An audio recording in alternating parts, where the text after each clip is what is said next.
It's my pleasure to introduce our second reader, Patricia Barnes. Pat Barnes was born in Detroit and currently resides in Wyandotte, Michigan.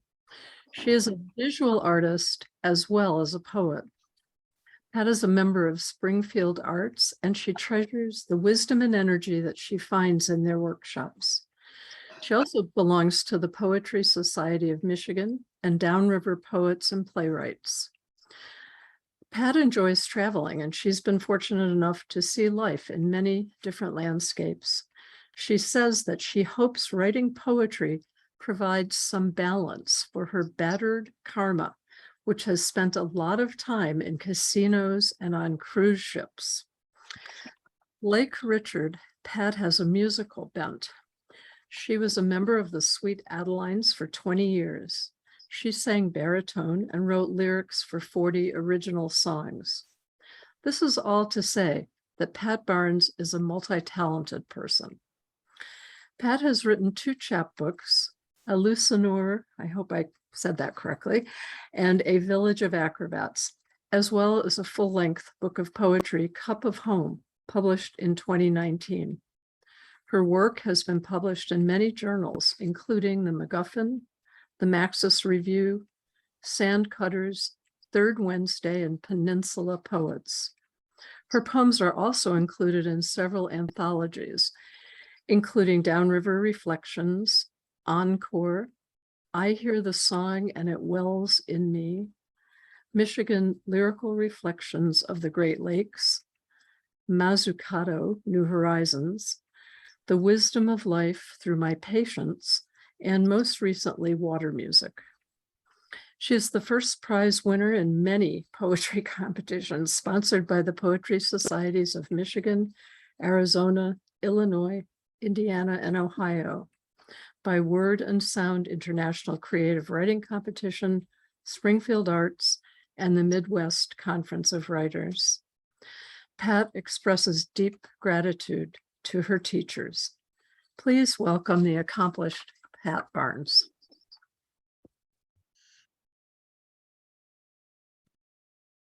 Hello.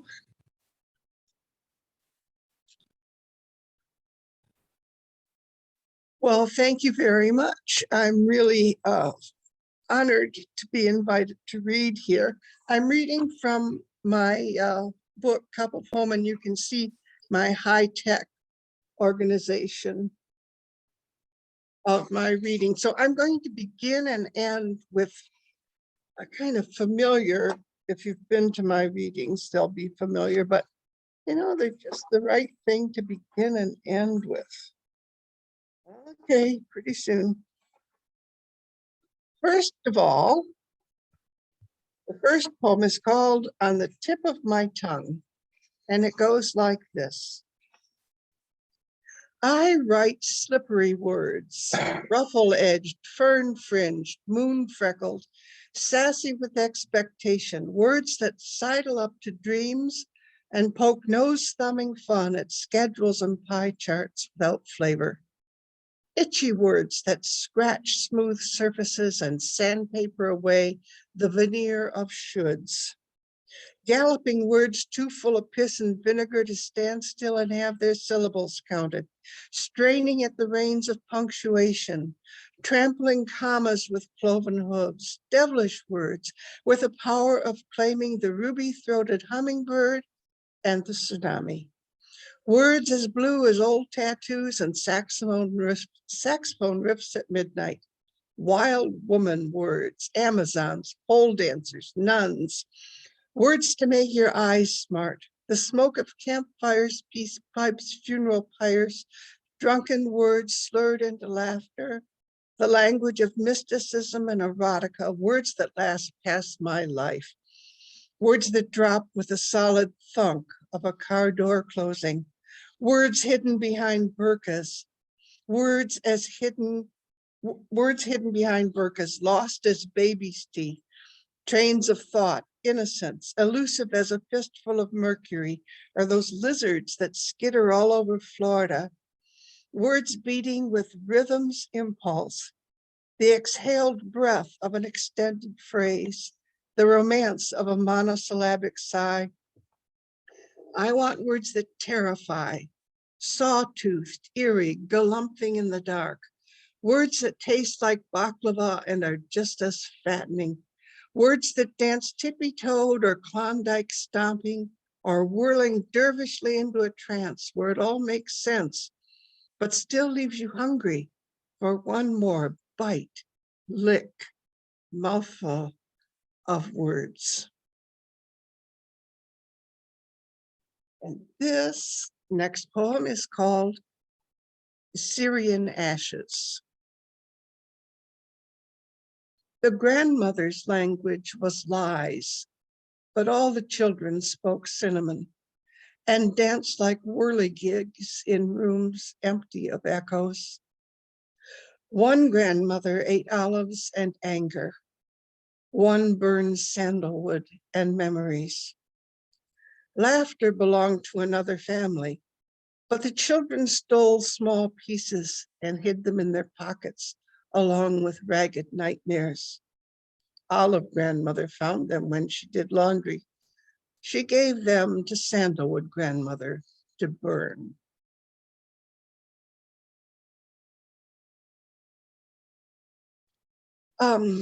You know how you hear about a famous poet? And I heard about Li Po, the Chinese poet, and I thought, I don't know anything about this man. So I spent one summer reading about Li Po, and this is my response. The name of it is Drunk on Poetry, and the epigraph is from a Chinese poet, Tu Fu, who says, for Li Po, it's 100 poems per gallon of wine. That is from the Song of the Eight Immortals in Wine.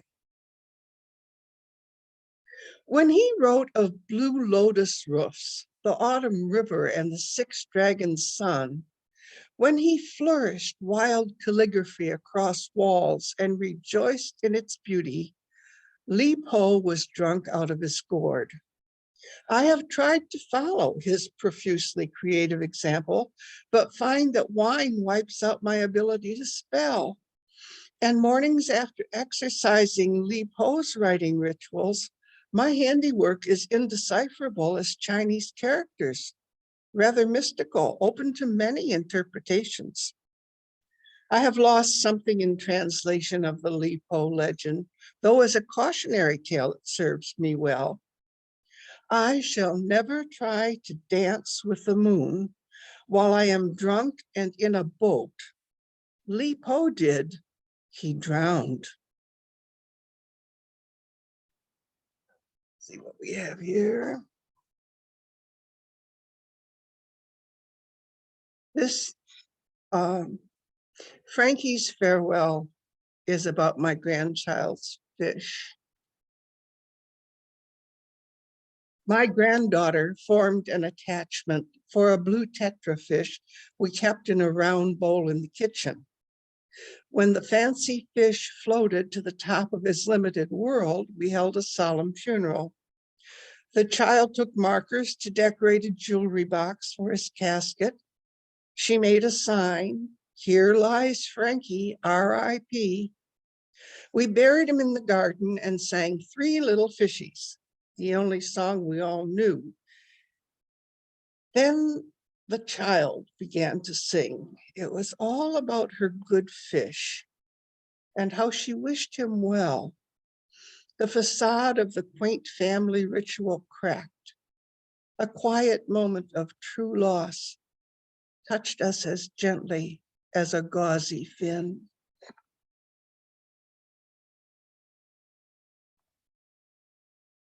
This is also about the same child. But it's called My Daughter's Shoelaces. I want your shoelace to tie itself into double knots so that you will not trip on what I have to say. I want your shoelaces to wrap round and round your ankles and calves so that you're a gladiator who isn't afraid of sharp words against the skin of your heart. I want your shoelaces to turn into jump ropes so that you and I can skip double Dutch and never miss until lunchtime. I want shoestrings like yours to lace energy back into my feet so that we can run together away from our nightmares into a cool lake where we will float even with our shoes on. I want shoes without laces, no shoes. I want to walk barefoot with you until we are all walked out, all talked out, until we can sit and breathe together, and it'll be enough.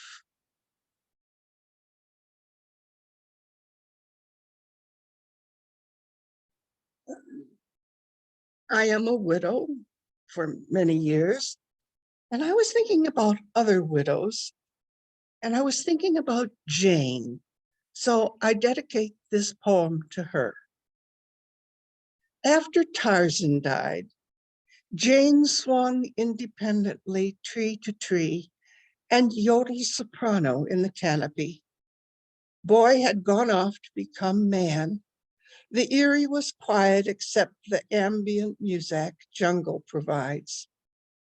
She wore loincloths less skimpy, more serviceable, and chose not to swim with crocodiles, but still bathed beneath waterfalls that had once seen erotic encounters. Many animals kept in touch, chattering about the good old days before Tarzan had trekked back to the elephant's graveyard. He had known it was his time, and she had let him go.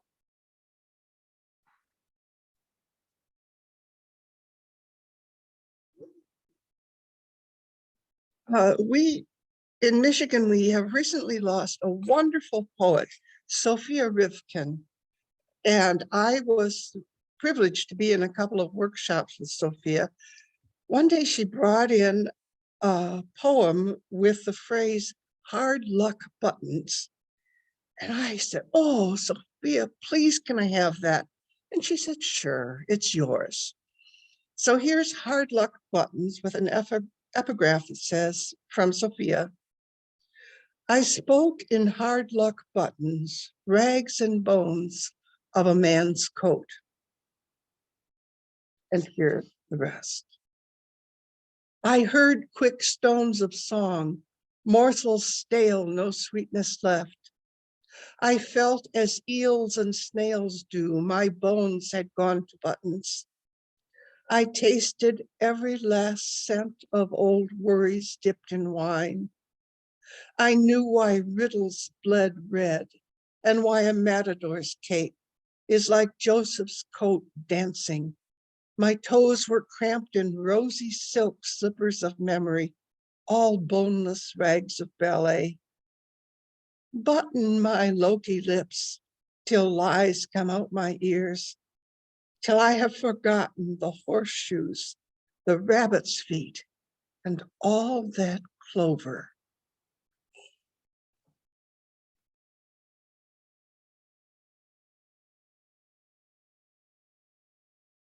Fire eater.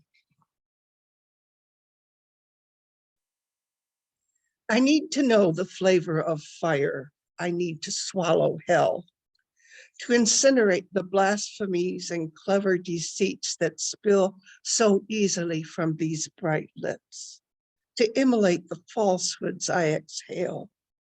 I need to consume all that is corrupt, to purify the language of flattery, to tread the tightrope of martyrdom stretched across my days. I need to hear the crackle of salvation, the roar of benediction, to smell the char of purged temptation. I need to taste the smoke of redemption, the absolution of danger, the blessings of fire.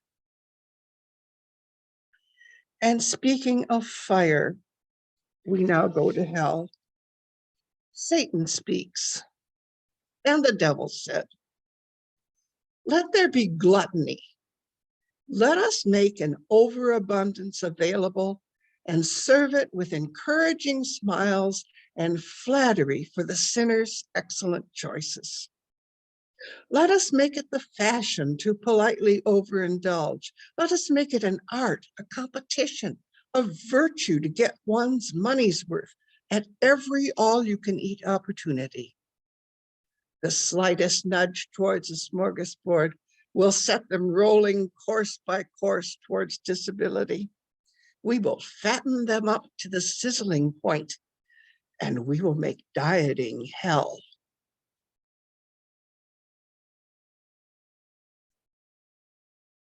Oh, today I had a wonderful experience. I was in downtown at the Detroit Institute of Arts at the marvelous Van Gogh exhibit. And I saw the original of the painting of his bedroom. I know you're familiar with it. And it was such a joy to see the real thing. And this is a letter that I had written to Van Gogh about the bedroom. It's called The Bedroom, 1889. Dear Vincent, forgive my boldness. You will think I'm a voyeur, a loose woman, if I say that I am attracted to your bed. But you must take part of the blame. If you had not let me in through the blue door, I would not have known the simple intensity of your most personal space. It may be that the actual bed is gray and the floor is brown as your potato eaters. There may be old canvases and flattened paint tubes littering. If that is so, no one will know. Instead, we will always see the red blanket of passion barely in control. This is you, isn't it? This is another one of your self-portraits. It's your interior landscape, the vibrant primary colors of the true Van Gogh. Gratefully, Pat Barnes. Oh, I was supposed to read this one after Satan Speaks. Sorry. Wonderful filing system. Singing the fat blues. I jiggle like a jello every time I take a walk. My belly feels like jelly every time I take a walk. I said I'd tuck my tummy, but honey, all I do is talk. My clothes are getting smaller, my pants are splitting at the seams. Must be shrinking in the dryer. My pants are splitting at the seams. I need a brand new wardrobe, one of those Lane Bryant dreams. So pass the carrots, honey, the celery sticks and soybean beef. I'm eating carrots, honey, and celery sticks and soybean beef. Don't show me the dessert tray, that whipped cream only brings me grief. I've made a resolution, cross my heart and hope to die. I've made a resolution to shut my mouth and don't eat pie. I'm gonna lose this blubber. At least I'm gonna truly try. Oh my.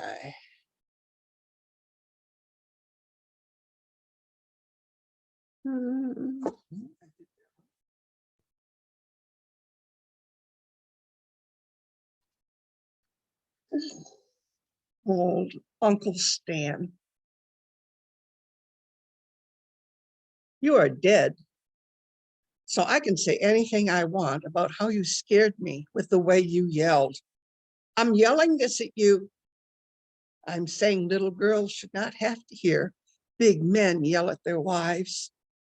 So maybe you would say you weren't yelling at me, so I should shut up. But see how you say shut up? That is not what you should say to a little girl visiting her darling aunt and her scary uncle. How could you yell at her? All she did was take care of you, cook your dinners, iron your shirts, keep your shoes polished with her own spit. I heard the loud bad words, saw you raise your hand. I covered my ears, but couldn't run.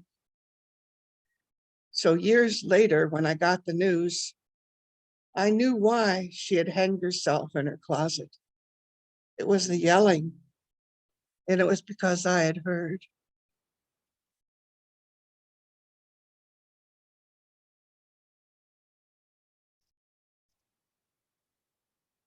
And this is for all of us poets who know the pain of trying to write a poem.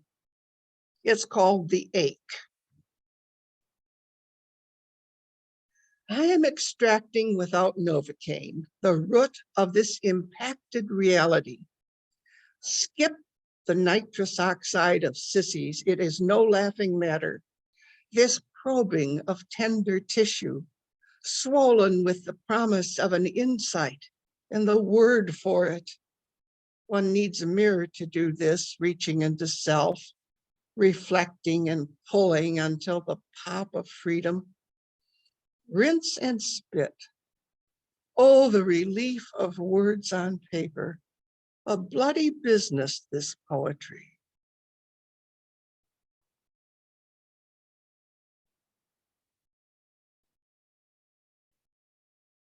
And let me see, I'm a little ahead of time, so what do you, stick in view from a higher rung. We used to cut the grass, but since we've moved up, we mow our lawn. I used to hire a kid to pull weeds. Now a landscape artist takes care of that. Gone are the days of going out for the mail in curlers and robe. Gone the backyard beer parties. Adieu, dear keggers. Au revoir, hot dogs on paper plates. Bonjour, marinated kebabs and grilled vegetables. I did not think I would miss yelling for the kids, but it isn't done here. We text our offspring for dinner, and the playdate hostess drives them home. Once gin rummy was our game, but we've learned bridge, taken up tennis, put away our bowling shoes. My husband has a man cave and I have a craft studio. We no longer putz at the kitchen table together. This is what we've always wanted.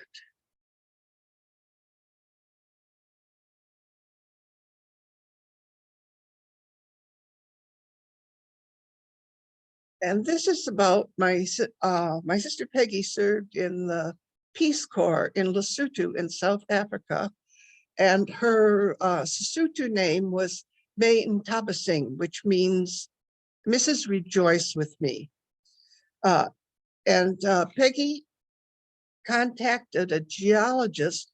The little village had no water, and they went for miles and miles, and the women carried dirty cans of water on their heads. So Peggy hired this geologist to find a water source to bring water to the village.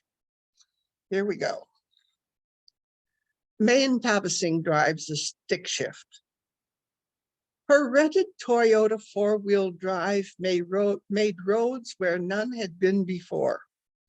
Herd boys, girl children, and chiefs, donkeys and dogs watched the show, but not those chickens of little faith who refused to believe in any miracles on their mountain. May Ntabasing was bringing Arthur Connor, a geologist, to locate a water source for the high, dry village of Menkwaning. Over the rocks and down the dongas, the pickup truck climbed, slid, climbed again.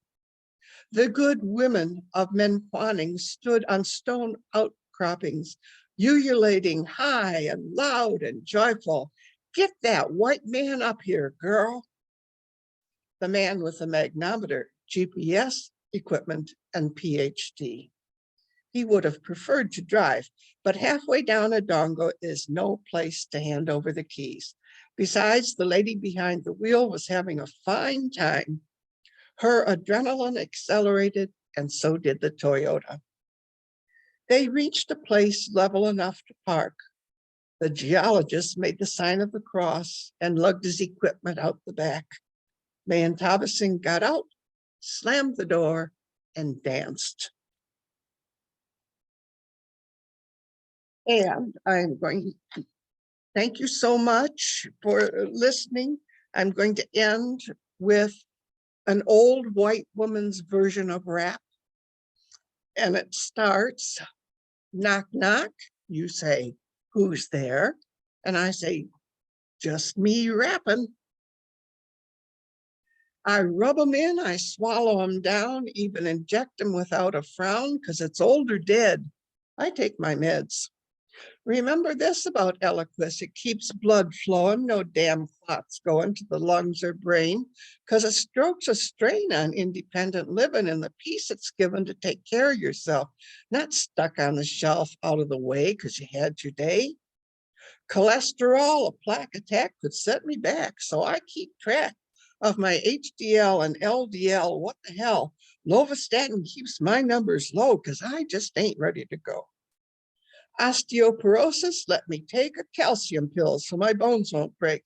Don't put me there in that wheelchair. I need another chance to dance. Pass the fish oil, pass the Tums, pass the floss to save my gums. Baby aspirin does the trick to help my aging ticker tick. Arthritis is a bane, makes me stiff, gives me pain, but Advil drives that devil out. Plus, it even works on gout.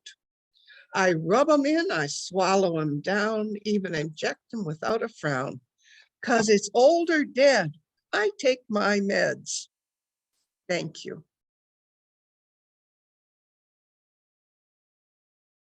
Thanks very much, Pat. Wonderful performance. Both